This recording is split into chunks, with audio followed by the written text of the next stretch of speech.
इतिहास, सह्याद्रीचं सौंदर्य आणि शांत वातावरण यांचा सुंदर संगम असलेला एक अपरिचित किल्ला. मित्रांनो, आज आपण भेट देणार आहोत पुणे जिल्ह्यातील एक शांत, निसर्गरम्य आणि फारसा प्रसिद्ध नसलेला ऐतिहासिक दुर्ग, ढवळगड किल्ला.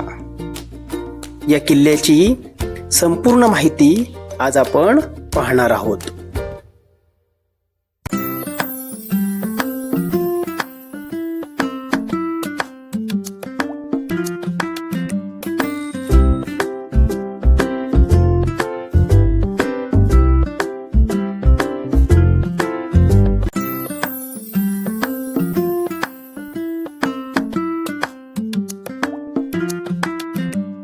मित्रांनो, आता आपण किल्ल्याच्या माथ्यावर उभे आहोत. हा गड आकाराने जरी लहान असला तरी परिसरावर लक्ष ठेवण्यासाठी त्याचे महत्त्व मोठे होते. गडावर येताच सर्वप्रथम दगडी तटबंदीचे अवशेष दिसतात.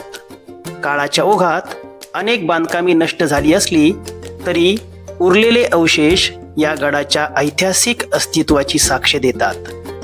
येथे पाण्याची कोरलेली टाकी पाहायला मिळते. पूर्वी गडावर तैनात असलेल्या शिपायांसाठी हीच पाण्याची मुख्य व्यवस्था होती. आजही या टाकीत पावसाळ्यात पाणी साचलेले दिसते. माथ्यावरून नजर टाकली की पुरंदर तालुक्यातील हिरवीगार शेती, डोंगर रांगा आणि आसपासचा विस्तीर्ण प्रदेश दिसतो. याच कारणामुळे या गडाचा उपयोग टेहळणीसाठी आणि आसपासच्या भागावर लक्ष ठेवण्यासाठी केला जात असावा असं म्हटलं जातं. गडावर शांतता अनुभवायला मिळते. पर्यटकांची गर्दी कमी असल्यामुळे इतिहास आणि निसर्गाचा आनंद निवांतपणे घेता येतो. पावसाळ्यात तर हा संपूर्ण परिसर हिरव्या रंगाने दाटलेला दिसतो, तर हिवाळ्यात स्वच्छ हवेमुळे दूरवरचा नजारा अधिक स्पष्ट दिसतो.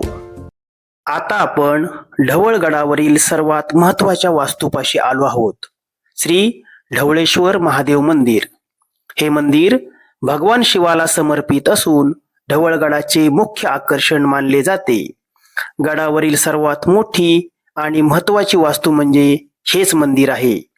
मंदिराची रचना 2 भागात विभागलेली आहे, सभामंडप आणि गर्भगृह. मंदिराच्या बाहेरील बाजूस गोमुखाची रचनाही पाहायला मिळते. स्थानिक ग्रामस्थांनी काही वर्षापूर्वी या मंदिराची डागडुजी केली असल्यामुळे ते आजही सुस्थितीत आहे. मंदिराच्या परिसरात नंदी, लहान घुमटी आणि तुळशी वृंदावनही दिसते. गडाच्या तटबंदीला लागून असलेले हे मंदिर धार्मिक श्रद्धेबरोबरच गडाच्या संरक्षण व्यवस्थेचाही एक भाग असल्याचे जाणवते. दरवर्षी महाशिवरात्रीला येथे मोठा उत्सव भरतो. पुरंदर तालुक्यासह आसपासच्या गावातील हजारो भाविक या ठिकाणी मंदिराचे दर्शन घेण्यासाठी येतात. मित्रांनो, ढवळगडाचा प्राचीन इतिहास आजही पूर्णपणे प्रकाशात आलेला नाही. उपलब्ध ऐतिहासिक नोंदी मर्यादित असल्यामुळे या गडाविषयी फारशी सविस्तर माहिती मिळत नाही. इतिहास अभ्यासकांच्या मते ढवळगडाचा उपयोग आसपासच्या परिसरावर लक्ष ठेवण्यासाठी आणि टेहळणीसाठी होत असावा. पुरंदर परिसरातील इतर दुर्गांशी संपर्क ठेवण्याच्या दृष्टीनेही या गडाचे स्थान महत्त्वाचे होते. गडावरील ढवळेश्वर महादेव मंदिर, दगडात कोरलेली पाण्याची टाकी आणि तटबंदीचे अवशेष यावरून येथे पूर्वी मानवी वस्ती आणि लष्करी हालचाली होत असल्याचे दिसून येते. मराठा साम्राज्याच्या काळात पुरंदर परिसराला विशेष महत्त्व होते. त्यामुळे या भागातील लहान मोठे गड, संरक्षण व्यवस्था आणि संदेशवहनासाठी याचा उपयोग होत असावा. ढवळगडाबाबत याची स्पष्ट ऐतिहासिक नोंद मात्र उपलब्ध नाही. आज ढवळगडावर उरलेले अवशेष आपल्याला समृद्ध इतिहासाची साक्ष देत उभे आहेत. या गडाचा अधिक अभ्यास आणि संवर्धन झाल्यास भविष्यात त्याचा इतिहासावर आणखी प्रकाश पडू शकतो. इतिहास जपणे ही आपली जबाबदारी आहे. अशा दुर्गांमुळे आपल्या पूर्वजांच्या पराक्रमाची आणि सह्याद्रीच्या वैभवाची आठवण सदैव जिवंत राहते. या किल्ल्याचा परिसर अतिशय नयनरम्य आणि शांत आहे.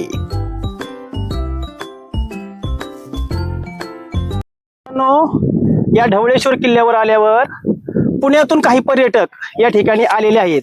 आपण त्यांच्याशी थोड्या गप्पा मारूया. नमस्कार. नमस्कार. जय शिवराय. जय शिवराय. तुम्ही या किल्ल्यावर पूर्वी कधी आलाय का? नाही, पहिल्यांदाच आलं. कसं वाटतं किल्ल्यावर आल्यावर? किल्ल्यावर आल्यानंतर खूपच बढिया वाटतं. बिलकुल म्हणजे जसं जेवढं गुगल मॅप वरती किंवा याच्यावर अवेलेबल आहे इन्फॉर्मेशन त्याच्यापेक्षा बराच उंच पहाड आहे आणि किल्ला आणि इथं मंदिराचं सगळं मेंटेनन्स पण चांगलं ठेवलेलं आहे आणि वातावरण खूपच छान आहे. पूर्ण असं 360 व्ह्यू येतोय चांगला. एकदा तर यायलाच पाहिजे. म्हणजे सगळे तिकडचे आपल्या लोणावळा साईडचे हे झाल्यानंतर निवांत प्लेस आहे, फॅमिलीसाठी चांगला आहे. एक दुर्लक्षित किल्ला आहे. बरोबर ना? त्यामुळे काय होतंय, अनेक जणांना हा किल्ला माहितच नाही. नाही भुलेश्वरला जातात लोक सहसा इथून. मित्रांनो बघा, भुलेश्वर जवळ आहे. अनेक जण भुलेश्वरला जातात, पण या ढवळेश्वरला अनेक जणांना माहितच नसल्यामुळे येत नाहीयेत. तर आपणा सर्वांना आमच्या भटकंती चॅनल मार्फत सर्वांना विनंती आहे की हा किल्ला आपण एकदा तरी नक्की पाहायला या. खूपच सुंदर असा हा किल्ला आहे. मित्रांनो, किल्ल्यावर आल्यावर अनेक पर्यटक आपले भेटलेले आहेत.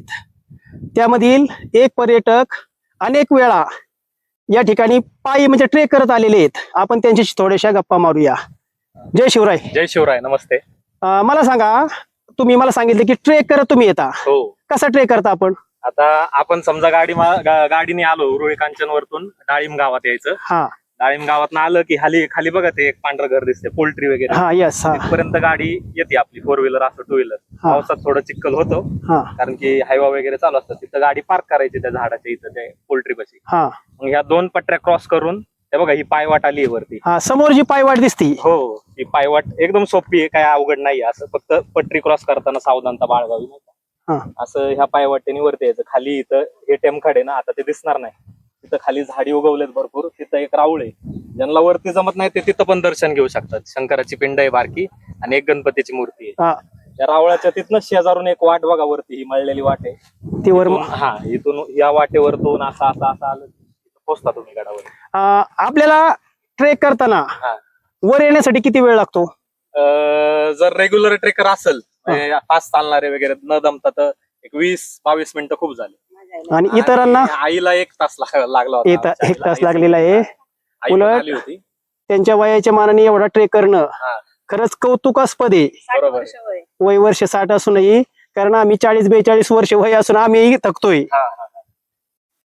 धन्यवाद. ठीक आहे. मित्रांनो, आपण सध्या ढवळगडावरील धर्मवीर छत्रपती संभाजी महाराजांच्या नव्याने उभारलेल्या स्मारकासमोर उभे आहोत. हे स्मारक धर्मवीर छत्रपती संभाजी महाराजांच्या अद्वितीय शौर्य, पराक्रम आणि स्वराज्याप्रती असलेल्या अखंड निष्ठेचे प्रतीक म्हणून उभारण्यात आले आहे. या स्मारकामुळे ढवळगडाला एक नवीन ऐतिहासिक आणि प्रेरणादायी ओळख मिळाली आहे. स्मारकातील महाराजांची मूर्ती अत्यंत दिमाखदार असून त्यांच्या तेजस्वी व्यक्तिमत्वाची आणि स्वाभिमानी वृत्तीची आठवण करून देते. येथे येणारा प्रत्येक शिवप्रेमी आणि पर्यटक महाराजांच्या चरणी नतमस्तक होऊन त्यांच्या त्याग आणि बलिदानाला अभिवादन करतो. छत्रपती संभाजी महाराजांनी स्वराज्य, धर्म आणि स्वाभिमानाच्या रक्षणासाठी आयुष्यभर संघर्ष केला. कोणत्याही संकटासमोर न झुकता त्यांनी अपार धैर्य आणि पराक्रम दाखवला. त्यामुळे त्यांना धर्मवीर म्हणून गौरविले जाते. आज हे स्मारक केवळ एक पुतळा नाही, तर स्वाभिमान, शौर्य आणि प्रेरणेचे प्रतीक आहे. ढवळगडावर येणाऱ्या प्रत्येकाने या स्मारकाला भेट देऊन छत्रपती संभाजी महाराजांच्या कार्याला विनम्र अभिवादन करावे. धर्मवीर छत्रपती संभाजी महाराजांचा विजय असो. जय शिवराय, जय शंभूराजे, जय महाराष्ट्र.